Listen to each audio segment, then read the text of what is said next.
Assalomu alaykum qizlarjonlar, yaxshimisizlar? Mendan doim so'rashadi, qanaqa kremdan foydalansak bo'ladi tortlarning ustiga deb. Mana shu krem slivkadan foydalansanglar bo'ladi.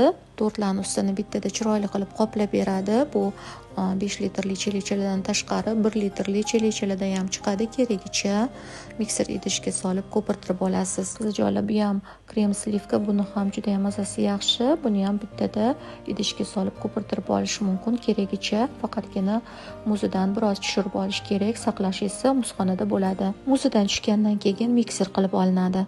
Mikserga 300 gram atrofidagisini solib o'rta оборотda ko'pirtirishni boshlaymiz. Agar sizdagi mikser qo'l mikseri bo'lsa, uni оборотini balandlatib ko'pirtirasiz. Yetilganini qatdan bilasizlar qizlarjonlar, shunaqa o'zidan 3 barobar ko'payadi. Juda ham qattiq dovush chiqarmasin, ya'ni paqillagan dovush chiqib ketsa, demak bu o'tib ketayotgan bo'ladi vaqtidan. Xuddi shunaqa strukturada to'xtatib qolishingiz mumkin.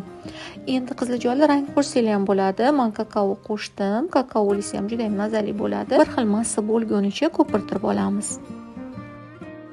Mana qizlar, tayyor bo'ldi. Xuddi shunaqa holatda bemalol tortlarga ishlatsanglar bo'ladi.